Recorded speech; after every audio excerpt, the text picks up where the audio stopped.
여러분 안녕하십니까? 국민 든든 채널 KBS 라이프의 실시간 재난안전 정보 안내방송 재난안전 119입니다. 진행을 맡은 저는 KBS 기자 양영은입니다. 오늘 첫 순서는 날씨부터 살펴보도록 하겠습니다. 오늘은 전국적으로 화창한 봄 날씨를 보이고 있는데요. 자세한 날씨 KBS의 날씨를 박소연 기상캐스터가 전해드리겠습니다. 날이 포근해지자 미세먼지가 말썽입니다. 현재 수도권은 초미세먼지 농도 나쁨 수준 보이고 있고 오늘 중부지방과 경북 지역은 초미세먼지 농도가 나쁨 수준까지 오르는 곳이 있겠습니다. 서풍을 타고 중국 등 국외 오염물질이 날아오고 있습니다. 오늘부터 이번 주말까지 대부분 지역에서 공기가 탁하겠습니다. 오늘 동해안 지역은 밤부터 바람이 점차 강해지겠습니다. 순간풍속 초속 20m가 넘는 돌풍이 부는 곳이 있겠고 게다가 건조주의보까지 내려져 있어서 화재 예방에 각별히 신경 써야겠습니다. 오늘 낮 최고 기온은 서울이 15도, 대전 16도, 대구 18도, 부산 17도로 어제보다 2도에서 4도 정도 높겠습니다. 바다의 물결은 동해 먼바다에서 최고 2.5m로 비교적 높게 일겠습니다. 당분간 날이 갈수록 포근해지겠습니다. 토요일에는 서울의 낮 기온이 17도까지 오르겠습니다. 토요일에는 호남과 제주에, 일요일에는 충청과 남부지방, 제주도에 비 소식이 있습니다. 지금까지 날씨 전해드렸습니다. 네, 바다의 상황은 조금 더 상세하게 알아보도록 하겠는데요. 국립해양조사원이 전해드리는 오늘의 해양 예보로 바다 상황을 상세하게 알아보겠습니다. 전해주시죠. 국립해양조사원에서 전해드리는 CCTV입니다. 동해안 먼바다를 제외하고 특보 모두 해제됐습니다. 현재 내려진 특보도 목요일 오전 중에 사라지겠는데요. 평화를 되찾은 바다에서 안전운항하시기 바랍니다. 수요일보다 더 온화한 날씨입니다. 다만 날이 풀리며 곳에 따라 초미세먼지 나쁨 보이겠으니까요. 해상활동 시 호흡기 건강 챙기시기 바랍니다. 전반적인 해왕은 무리 없겠습니다. 전해역의 바람과 파고가 적당할 것으로 예상됩니다. 먼저 대산입니다. 물결의 움직임이 크게 느껴지지 않겠습니다. 파고 0.6m 안팎으로 잔잔하겠습니다. 해운대입니다. 분홍빛 하늘이 바다를 아름답게 비추고 있습니다. 수평선 너머까지 시야 확보에 무리 없겠고요. 바람도 가볍게 불어오며 해상 활동에 문제 없겠습니다. 인천 조이간직소입니다. 인천 해상에서 초속 3m 정도의 가벼운 바람 불겠고요. 파고 역시 0.2m로 고요하게 흐르겠습니다. 조석성보입니다. 안흥에서는 오전 9시 이전에 665cm로 하루 중 해수면이 가장 높아지겠습니다. 이후 52cm로 젖어 나타났다가 오후 6시 40분경에 616cm로 다시 한번 고조 보이겠습니다. 조류정보입니다. 맹골 수도에서 오전 9시 이후 2번의 최강 요속이 발생하겠습니다. 이 중 요속이 가장 빠른 때는 오후 8시 30분경으로 세기는 5.1노트, 방향은 남동 방향으로 물이 흐르겠습니다. 항행경보 정보입니다. 합동참모본부는 동해안 대진항 부근에서 해상 사격 훈련을 실시합니다. 3월 12일과 14일에 진행하며 시간은 16시부터 22시까지입니다. 야간 시간에 훈련이 진행되기 때문에 안전에 각별히 주의하시기 바랍니다. 지금까지 CCTV였습니다. 네, 이어서 전국의 15,000 거점을 연결하고 있는 저희 KBS 재난감시 CCTV 영상으로 이 시각 주요 장소 몇 곳을 살펴보시도록 하겠습니다. 네, 먼저 서울 영등포 여의도 KBS 사옥의 모습을 KBS 파노라마 카메라의 모습으로 보고 계신데요. 날씨가 매우 화창하고 또 미세먼지도 별로 없어 보입니다. 다음은 국토 최남단, 제주 서귀포 마라도의 모습을 보고 계신데요. 역시 파도가 잔잔한 모습입니다. 오늘은 전 해상에 풍랑특보도 내려져 있지 않은 상황입니다. 다음 부산 동래 온천천 새병교의 모습인데요. 인근 산책로에 사람들이 봄날 산책을 즐기고 있습니다. 일교차가 커서 아침에는 매우 쌀쌀했는데요. 하지만 오후가 되면서 기온이 올라서 야외 활동을 하시기에도 좋은 날이 되겠습니다. 미세먼지는 없는 것처럼 보이지만 적은 양의 미세먼지가 있기 때문에 야외 활동을 오래 하실 계획이시라면 마스크를 착용해 주시기를 당부드리겠습니다. 다음 대전 유성구 갑천변의 모습을 KBS 재난감시 CCTV로 보고 계신데요. 저 멀리에 KBS 대전 총국 중계탑의 모습도 보이고요. 날씨는 역시 이곳도 매우 맑은 모습을 보고 있습니다. 자, 이어서 교통 상황도 살펴보도록 하겠습니다. 이 시각 전국의 고속도로 상황은 어떤지 또 사고가 난 곳은 없는지 보시겠습니다. 한국도로공사 연결하겠습니다. 함께 보시죠. 이제 한낮에는 봄 기운이 물씬 느껴지죠. 다만 연일 커지고 있는 일교차에는 주의하셔야겠는데요. 이런 환절기에는 차량 역시 각종 고장이 나기 쉽습니다. 지금도 도로 곳곳에 이렇게 고장으로 서 있는 차량들이 많은데 주행 중 당황하지 않도록 미리미리 차량 점검 잘해주시고요. 또 비상등을 켜고 서 있는 차가 보인다면 2차 사고 나지 않게 조심해 주셔야겠습니다. 날씨도 좋고요. 또 고속도로의 정체도 심하지 않아서 지금 주행하신다면 큰 불편 없겠습니다. 1번 경부선 서울 방향 수원 신갈에서 반포까지는 30분 정도 예상되고요. 지금은 수월한 153번 고속도로지만 4시 무렵부터는 송산마도 부근에서 시흥 쪽 이동이 어렵겠습니다. 15번 서해안고속도로는 양방향 금천 부근에서 짧게 밀리고 있습니다. 서울 쪽은 일찍과 금천 사이로 4km 구간 답답한데요. 목포 쪽은 다행히 금천일 때만 제외하고 나면 나머지 구간들은 큰 무리 없이 이동 가능합니다.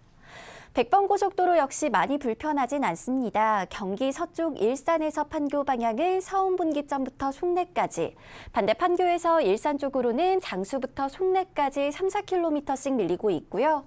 경기 동쪽은 판교 방향으로 강일 부근에서 막혔었지만 지금은 이 정체마저 모두 풀린 상황입니다. 1번 경부고속도로는 양방향 시구간의 정체만 감안하시면 되겠습니다. 서울 쪽은 양재부터 반포까지 6km 구간, 반대 부산 쪽으로는 한남부터 서초까지 4km 구간 속도가 내려가고요. 110번 제2경인선은 양방향 남동에서 밀리는데 지금은 인천 쪽 이동이 조금 더 답답해 보입니다. 50번 영동고속도로는 강릉 쪽으로 부곡과 용인 일대 포함해 전 구간 수월한데 과속하지 않도록 끝까지 주의해 주셔야겠고요. 충청권의 경우는 25번 고속도로가 논산 쪽으로 남풍세와 차량터널 사이로 부분적으로 밀립니다. 고속과 과속은 말 그대로 한 끗 차이입니다. 속도가 빠르면 이 사고에 나오는 가해 차량처럼 주행 중 제어 능력을 상실하기가 쉽고요. 그 이후에는 보시는 것처럼 이런 아찔한 사고로 이어지겠죠. 아무리 속도를 내더라도 목적지까지 도달하는 데 걸리는 시간은 큰 차이가 없으니까요. 규정 속도 꼭 지켜주시기 바랍니다. 안전띠도 잘 매주시고요. 지금까지 고속도로 교통방송이었습니다. 네, 소방청으로 가보겠습니다. 오늘의 화재, 구조, 또 구급 상황까지 알아보도록 하겠습니다. 송준형 소방사님, 지금까지 들어온 화재나 구조, 또 구급 소식을 전해주실까요? 네, 어제 오후 2시쯤 경기도 안성시 대덕면에 있는 한 공장에서 불이 났습니다. 해당 공장은 정화장치 제작 공장이었는데요. 1층 연구소 내부에서 불이 났다는 신고로 출동한 소방대가 대응 1단계를 발령해 화재 진압에 힘썼습니다. 불은 1시간 반 만에 꺼졌고 공장 내부에 있던 80여 명은 자력 대피해 인명피해는 없었습니다. 정확한 화재 원인은 조사 중입니다. 어제 저녁 8시 반쯤 경남 사천시 신항만 야적장 안에 있던 그물망에서 불이 났습니다. 인근 아파트 주민의 신고로 소방대원이 출동해 화재 진압에 힘썼는데요. 인명피해는 없었지만 대형 그물망이 타는 등 재산피해가 발생했습니다. 불은 1시간 반 만에 모두 꺼졌습니다.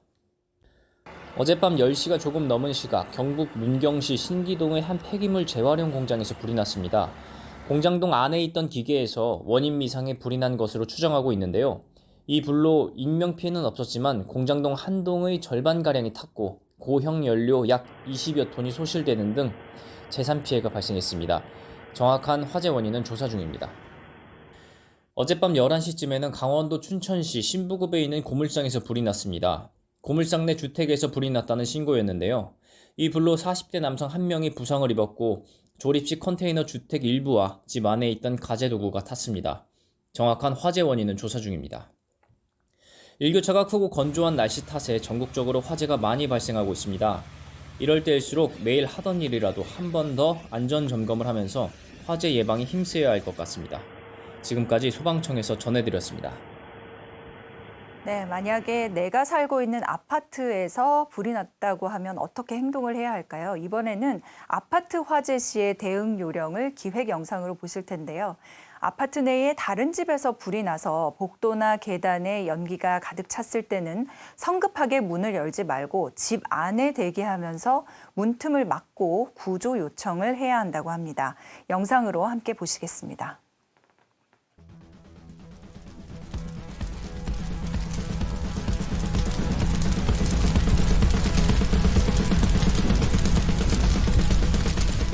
아직도 불나면 무조건 밖으로 뛰어나가시나요? 2023년 12월 아파트에서 불이 났을 때 피난하는 방법이 새롭게 개정되었습니다.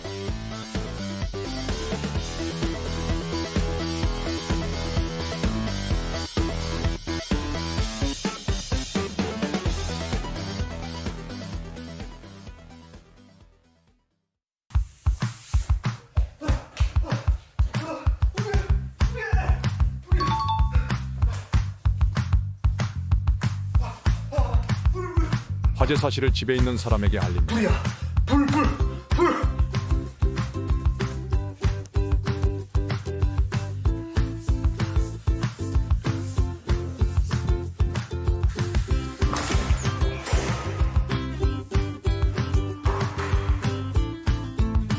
대피 시 출입문은 반드시 닫고 엘리베이터를 타지 않습니다.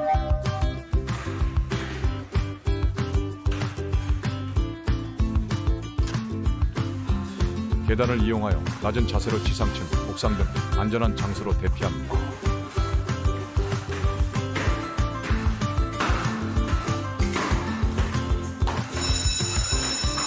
비상벨을 누르고 119에 신고합니다.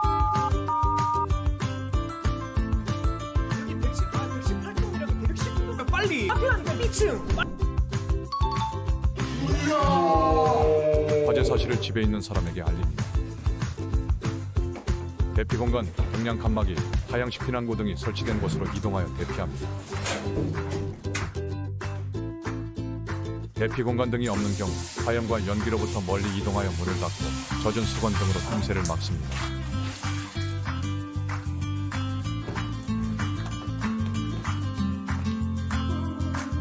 (119) 로 현재 위치와 상황을 알리고 구조 요청합니다.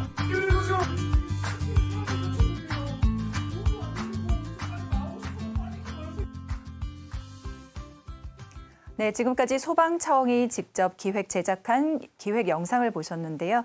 이런 일이 있으면 안 되겠지만 만에 하나 발생 시에는 꼭 도움이 되셨으면 좋겠습니다. 자, 이번에는 우리 동네 현장 핫라인 순서입니다. 오늘은 전라북도 익산시 자율방재단장을 맡고 계신 정명미 단장님을 연결해서 말씀을 들어보도록 하겠습니다. 단장님 수고 많으십니다. 이 전북 익산시의 자율방재단은 먼저 어떤 분으로 구성이 되어 있고 또 어떤 활동을 하고 계시는지부터 소개해 주실까요? 네, 우리 시는 2003년 수방단으로 시작하여서 2007년 조례 개정을 통해 지역 자율 방재단으로 활동하고 있습니다. 총 320명, 29개 읍면동 대표 및 단원으로 구성되어 있으며 지역 자율 방재단은 주민들이 직접 만들고 운영하는 조직으로 재난으로부터 우리 동네를 보호하고 안전을 지키는 지역사회 파수꾼 역할을 하고 있습니다. 특히 재난 예방을 위한 요찰 활동과 재난 상황 시에 안내자 및 보호자 역할을 하며 피해 복구부터 정상 생활 회복까지 돕는 역할까지 최근 재난은 대형화되고 다양화되는 상황에서 행정의 손이 못 미치는 곳까지 촘촘하게 안전망을 구축해서 지역 안전을 책임지는 소중한 공동체입니다. 네, 주민이 직접 만들고 또 운영한다라는 점이 상당히 인상적인데요. 이 전북 익산시 자율방재단은 그러면 언제 발족을 했고 또 그동안 어떤 활동과 성과가 있었는지도 말씀 부탁드리겠습니다. 네, 전문성 강화를 위해서 교육도 노력하면서 재난 예방을 대비하고자 우리 지역 취약 및 우려시설 예찰 활동을 하고 있으며 매월 4일 안전점검이나 캠페인을 통해서 주민들의 재난인식 개선과 재난 대비 훈련을 실시하였고 대비 능력을 향상하고자 하였으며 재난 발생 시 주민 대피 유도 및 차량 통제 등 응급 대응과 재난 이후 피해 복구 활동 지원을 하고 있습니다. 또한 여름철 폭염 폭우 대비 활동, 겨울철 화재 예방 점검 등을 실시하고 있으며 특히 작년 7월 우리 시는 집중호우 피해로 수해복구 지원 활동과 타 시군 지역자율방재단 지원 협약을 통해 공동 대응으로 주민들의 피해를 최소화 빠르게 일상생활로 돌아갈 수 있도록 지원하여서 주민들의 감사와 저희 활동에 자부심을 갖는 일에서 기억에 남습니다. 또한 지난해 전북특별자치도 자율방재단 우수활동사례 경진대회에서 최우수 시군으로 선정되어서 그간 시민을 위해 열심히 봉사한 결과도 보람을 느끼게 되었습니다.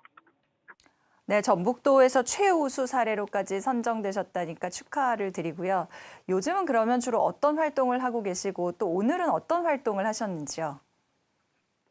겨울철 제설 작업에 필요한 모래주머니 만들기를 단원들과 함께 하였고요. 해빙기 안전 취약지역 예찰 활동도 하였습니다. 또한 여름 장마철을 대비해서 단원들과 인물바지 폐생물 제거 활동 전개하였고 요즘에는 기후변화 등으로 폭우가 수시로 완전 발생할지 몰라 미리미리 사전에 준비하여 대비하고 있습니다. 이 모든 일들은 자발적인 우리 단원들의 참여와 정원율 익산 시장님의 자율방재단에 대한 활동과 관심이 많으셨기에 가능한 일이었다고 생각합니다. 그래서 이 자리를 빌어서 감사의 말씀을 전하고 싶습니다. 네, 이렇게 보니까 앞으로의 활동이 또 기대가 되는데요. 앞으로 어떤 계획을 가지고 계시고 또 익산시에 사는 주민분들께 특별히 당부하시고 싶은 말씀이 있으시다면 이 자리를 빌어서 전해주실까요? 우리 자율방재단이 재난이나 그 밖의 각종 사고로부터 시민의 안전과 생명을 보호할 책무를 가지고 촘촘히 좀 더 챙겨서 재난이 없는 익산시를 만들기에 앞장서겠습니다. 우리 시민들도 익산시 안전을 위해 내 주변 위험요소 발견 시 관련 부서나 읍면동에 알려 해소될 수 있도록 관심을 더 가져주시고 재난재해 시에 자원봉사 참여도 부탁드리겠습니다. 네, 감사합니다. 앞으로도 익산시를 더 안전한 곳으로 만들 수 있도록 많은 활약을 부탁드리겠습니다. 지금까지 정명미 전북 익산시 자율방재단장이었습니다.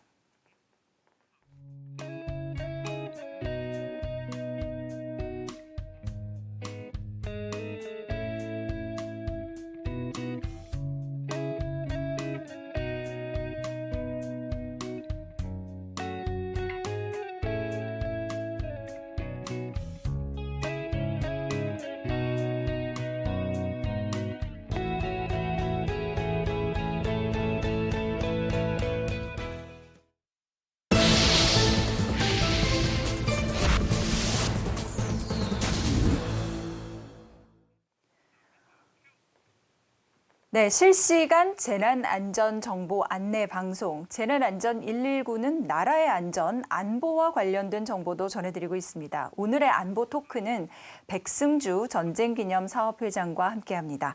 회장님 어서 오십시오. 안녕하십니까? 예, 안녕하십니까? 네, 지금 굉장히 바쁜 시간을 내어주셨는데요. 오늘은 특별히 한미연합훈련에 대해서 좀 알아보도록 하겠습니다.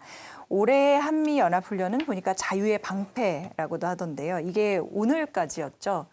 예, 그렇습니다. 자유의 방패 훈련은 지난 4일 시작해서 11일간 오늘까지 훈련이 계속되고 있습니다. 네, 이게 항상 궁금한데 이제 예년이랑 조금씩 다른 점이 있는 것 같아서요. 올해 훈련의 특징을 좀 정리해 주실까요? 그 특징을 이제 그 연합사령부에서 훈련 개요를 이렇게 발표한 그 내용이 가장 정확하게 나타나 있고요. 네, 들어보고 싶습니다. 국방부나 합참 자료 있는데 가장 큰 특징은 야외 기동 훈련을 굉장히 늘렸다는 겁니다. 예년에 비해서.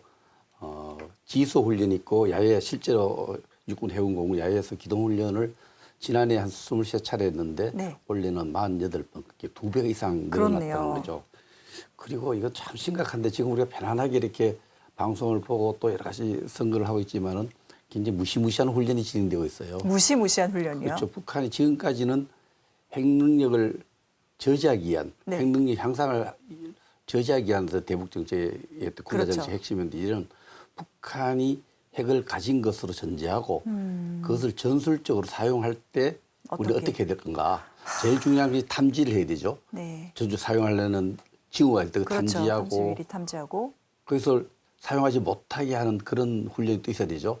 이번에는 거기를 넘어서서 실제로 사용했을 때 우리가 어떻게 대응할 것이냐까지 훈련을 했는데 이걸 우리가 이제 갖고 있는 한미가 갖고 있는 여러 가지 중요한 작전 시나리오, 작전 계획이 있는데 네.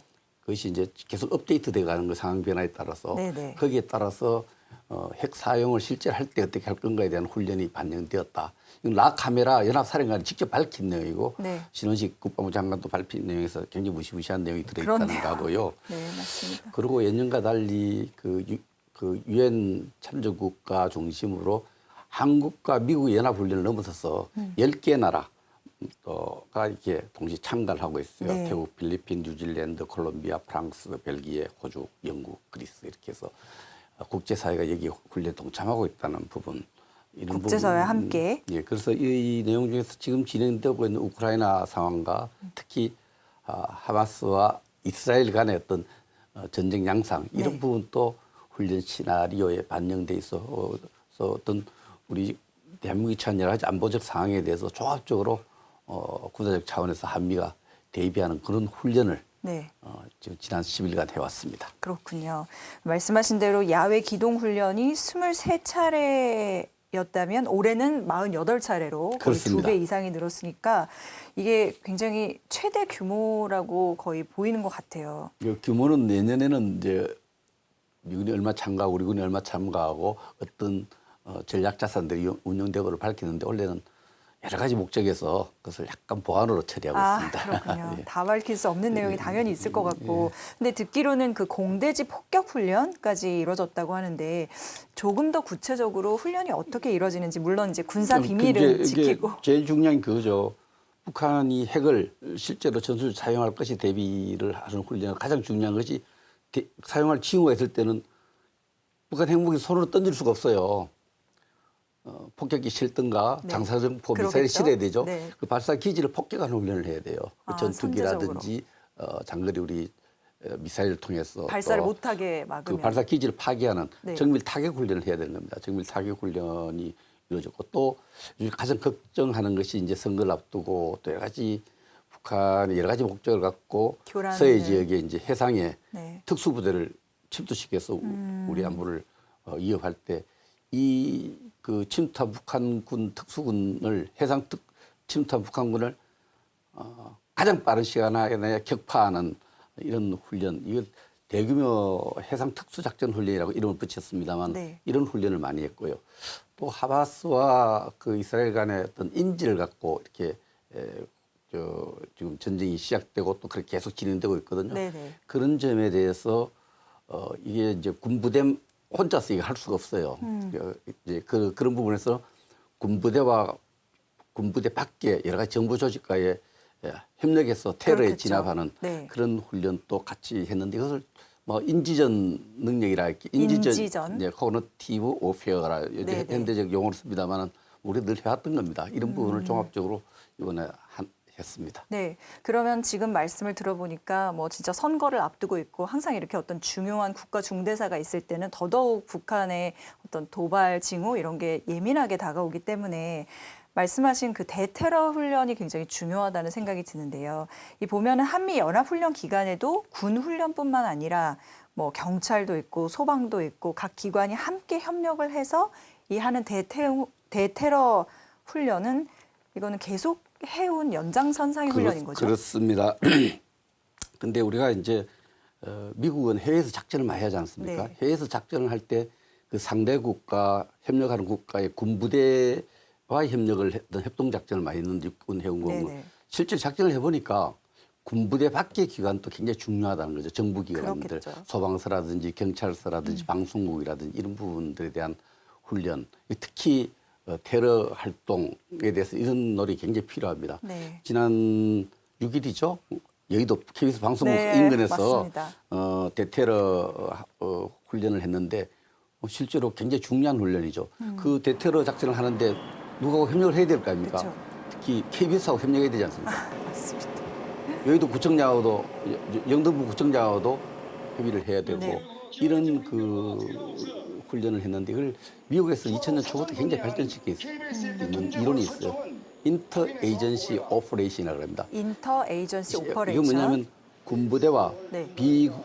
군 조직과 비군 조직과 민간 조직과의 어떤 작전을 유기적인 합동. 협동을 하는 그런 것이 이제 테러 작전이 중요하다. 이스라엘 하마스 전쟁을 보고 그것을 실제로 한국적 상에 넣어서 지난 6일에 그 관련 기관들과 함께 소방차라든지 경찰서 같이 훈련한 것으로 알고 있고 굉장히 시기적으로나 여러 가지 적절한 훈련 프로그램이었다고 생각을 합니다. 네, 다들 의지는 있어도 이게 정작 정말 그런 비상 상황이 발생하면 유기적인 협력이 정말 중요할 거기 때문에 말씀하신 대테러 대응 훈련 같은 경우는 굉장히 중요할 거로 사료가 되는데요.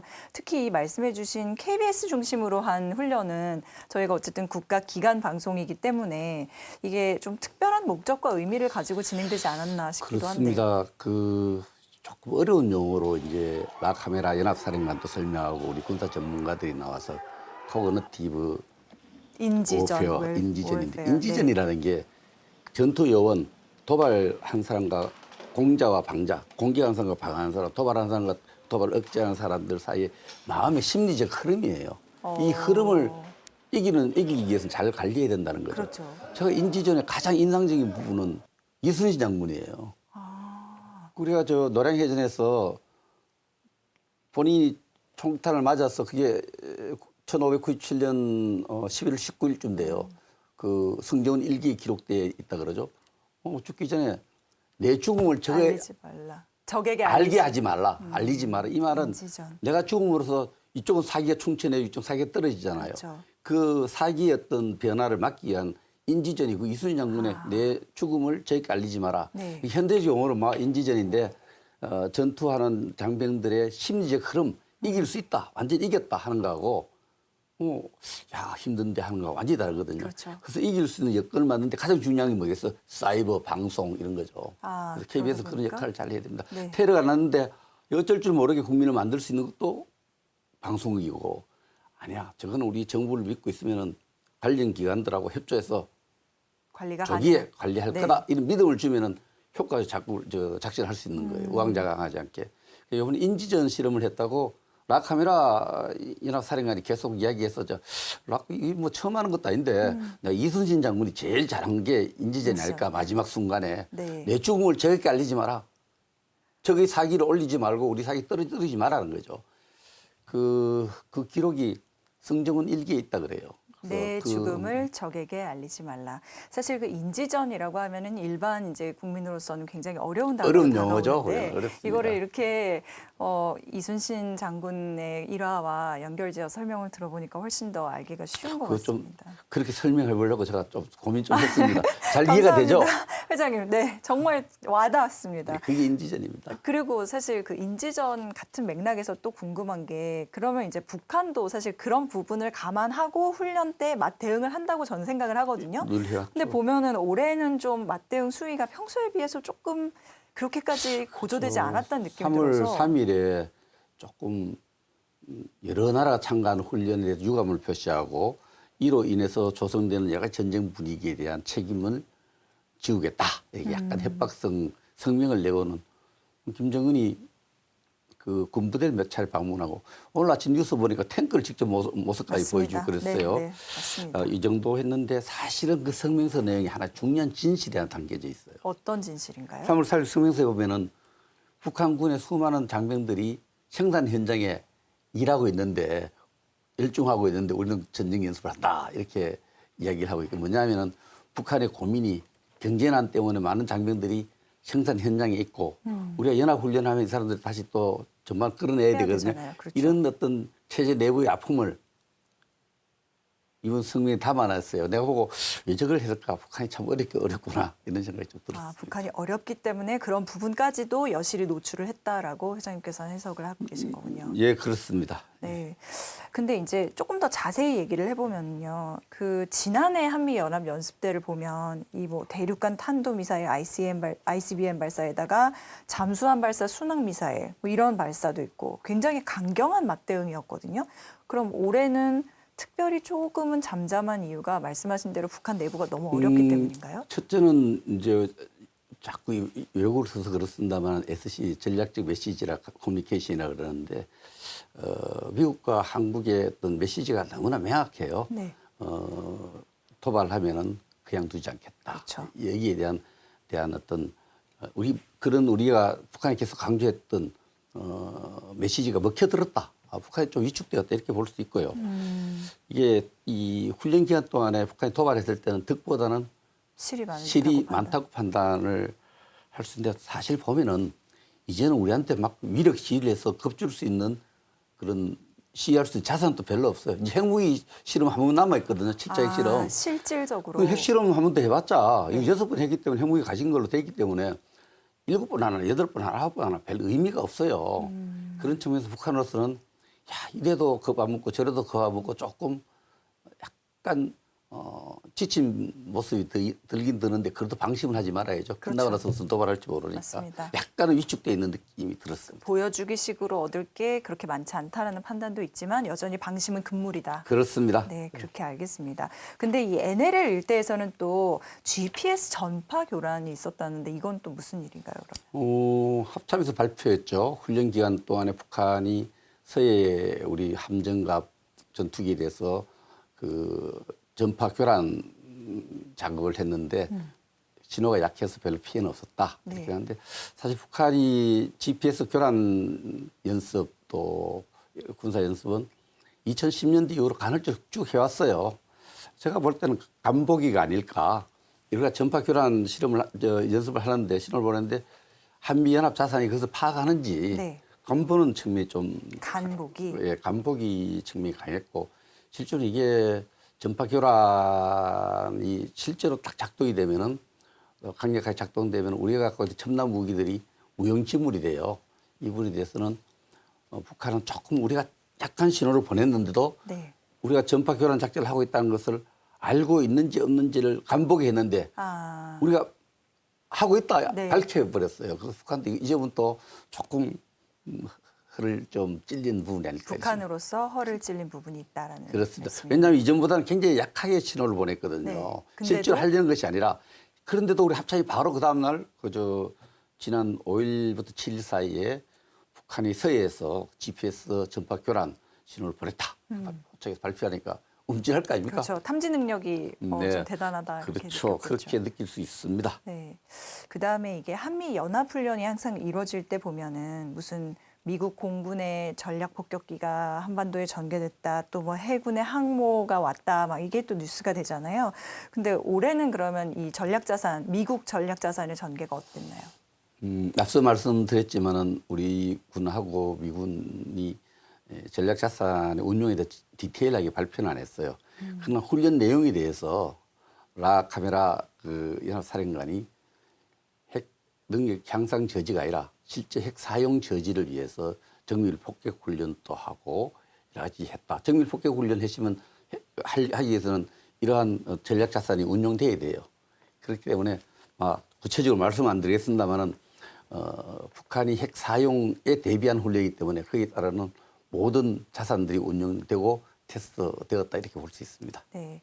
계속 말씀하시지만 북한의 핵 능력 발전을 더 이상 억제하는 게 아니라 이제는 핵 사용을 전제로 그 핵 사용을 억제하기 위한 훈련이라는 좀 게 불행하지만 네. 지금 푸틴 대통령도 어저께 이제 북한에 대해서 어느 기자가 조금 조킹성 질문을 했어요.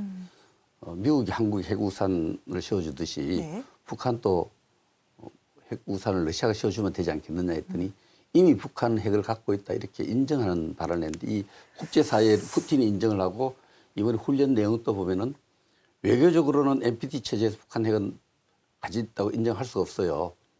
외교적으로는. 67년 이후에 핵실험한 국가는 핵 보유국가를 인정하지 않습니다. 그러나 군사적으로는 미국 연합사령관도 그러고 우리도 그러고 내부적으로 이미 핵을 보유한 것으로 생각하는 그런 모습을 볼 수 있습니다.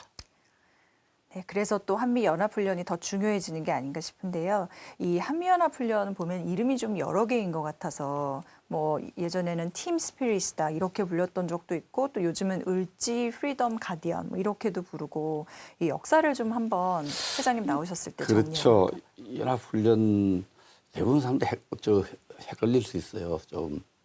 근데 연합훈련이 본격적으로 한국과 미국 연합훈련은 1.1 침투 이후에 우리 정부가 했던 을지훈련하고 그 이전에 미국이 54년도 했던 포커스 훈련을 묶어서 하다가 76년에 가면은 본격적으로 팀 스프리트 훈련을 해요. 그 남북한 여러 가지 기본 합의서가 만들어지고 이러면서 팀 스프리트 훈련이 중단되고 93년 이후에는 RSOI 그렇게 미군이 들어가서 우리가 한반도 유사시에 미군이 들어가서 어떻게 여기에 우리가 수용하고 네. 그래서 어떤 정박시키고 전개하고 이런 작전을 하고 이런 부분에 대한 훈련을 쭉 해왔습니다. 해왔는데 문제는 노무현 대통령이 등장하고부터 이제 전작권 전환이 본격적으로 논의되잖아요. 전작권 논의에서 여러 테스트 실험하는 어떤 이런 훈련으로 바뀌어요. 네. 그 키 리저브 훈련으로 이제 네, 기억납니다. 그 대통령 이명박 대통령 때부터는 키 리저브 훈련으로 이렇게 바뀌었다가 문재인 대통령 들어서 이제 이 기존의 훈련 이름을 좀 바꾸고 훈련 내용도 완전히 바꾸죠. 많이 바꾸죠. 문재인 대통령 들어서는 처음에 이제 동맹이라는 이름을 썼다 안 썼다 논란도 있었고 제가 그 당시 국회에 있을 때도 여기다 토론 논란도 벌였는데 동맹의 이름 붙였다가 전반기 지휘소 훈련 이름 붙였다가 왜 동맹 이름 안 붙이냐고 국회 질문도 많이 받고 그렇게 했는데 가장 중요한 것은 2018년에 그 트럼프와 김정은이 정상회담을 싱가포르에서 하지 않습니까? 네. 트럼프가 우리 정부하고 의논도 하지 않고 김정은에 선물을 준 거예요. 돈도 많이 드는 그 한미연합훈련, 대규모 훈련 하지 않겠다. 그 훈련, 대규모 야외 훈련이 중단됐어요. 지휘소 훈련만 하다가. 그래서 윤석열 정부 들어서는 이제 뭐 또 다르게 야외 훈련 중심으로 굉장히 지금. 야외훈련, 기동훈련, 이제 그 이름을 자유의 방패 훈련, 자유의 방패. 블루 실드 훈련으로 이렇게 했는데 훈련 이름이 중요한 것이 아닙니다. 네. 훈련 내용입니다. 이 군인들은요, 작전 계획에 따라서 끊임없이 훈련하지 않으면은 유사시에 전쟁을 못 해요. 우리 축구 선수들도 그렇죠. 네. 축구 작전에서 작전에 따라서 실전으로 쭉 하지 않으면은 머릿속에 도상으로 막 해갖고는 훈련이 안 되듯이 똑같습니다. 그래서 훈련 이름이 중요한 것이 아니라 이 훈련은 내실 있는 프로그램을 갖고 상황 변화에 맞게 계속 업그레이드 가면서 반복적으로 훈련해야 됩니다. 특히 우리 군의 그 복무 기간 짧지 않습니까? 18개월이고 네, 그렇죠. 미군도 그렇기 때문에 이 복무 기간들을 고려하면 강도 높은 훈련을 반드시 해야 되고 그런 측면에서 저는 자유 방패 훈련 같은 훈련이 강도 높게 진행돼야 된다고 생각을 합니다. 네, 뭐 이미 말씀을 다 해주셨습니다만 저희가 마무리 차원에서 이런 이제 한미 연합 훈련에 특별히 이제 이 시대에 가지는 의미랄까요? 또는 이제 국민으로서 뭐 바라봐야 되는 시각이라든지 아니면 협조를 조금 당부하시고 싶으신 부분이 있다면은 그래서 편하게 말씀해 주세요. 일부의 북한이 계속 주장하는 게 공격을 위한 훈련이라는데 여기에 현혹돼 가지고 우리가 하는 훈련을 자꾸 북한을 공격하게 하는 훈련이다. 긴장을 높인다. 이런 일부 시민단체 주장이 있어요. 대단히 잘못되었고요. 북한 주장과 동조하고 똑같은 주장인데 프리덤 실드 아닙니까? 실드는 방어입니다. 네, 프리덤 실드. 실제로 모든 훈련은 방어 목적으로 훈련이 계획되어 있고 방어 훈련이라는 점을 아셔야 되고 우리 국민이 그 이해를 해야 되고 방어 왜 목적의 이런 훈련을 훈련이다. 강도롭게 하느냐. 우리 국민에게는 좀 안 보이던 신뢰감을 만들어내는 거죠. 그 국방과 안보를 믿고 그렇게 열심히 훈련하고 있었다면 우리 선거 준비하고 또 방송도 하고 그러지 않습니까? 국민들에게 신뢰를 주고 또 북한 당국은 이 훈련을 보고 어떻게 느껴졌냐. 아차, 잘못하면 큰일 나겠구나. 두려움을 느끼게 해야 됩니다. 훈련은. 메시지를. 훈련을 두렵게 느끼고 국제사회는 한미 동맹이 정말 튼튼하게 잘 관리되고 있고 강화되고 있다 이런 평가를 받도록 하는 데 의미가 있다고 생각하고 한미 연합훈련은 뭐 이렇게 요란하게 할 필요는 없는데 조용하게 내실 있게 계속 가야 된다 이렇게 생각을 합니다. 네. 네, 더 이상 북한의 핵 능력 발전 억지가 아니라 북한이 핵을 사용했을 시의 억지를 위한 훈련으로 지금 변화가 되어 왔다는 말씀 굉장히 크게 와닿았고요. 그리고 또 저희가 이제 어떤 도전들에 맞서서 어떤 마음 자세로 이 한미연합훈련을 바라봐야 되는지까지 잘 들어볼 수 있는 시간이 된 것 같습니다. 감사드리고요. 지금까지 백승주 전쟁기념사업회장과 함께 한미연합훈련, 오늘 막을 내리는 이 한미연합훈련에 대해서 알아봤습니다. 회장님 말씀 감사드립니다. 예, 감사합니다. 네, 오늘 저희가 준비한 재난안전 119 순서는 여기까지입니다. 저희는 내일 다시 뵙도록 하겠습니다. 고맙습니다.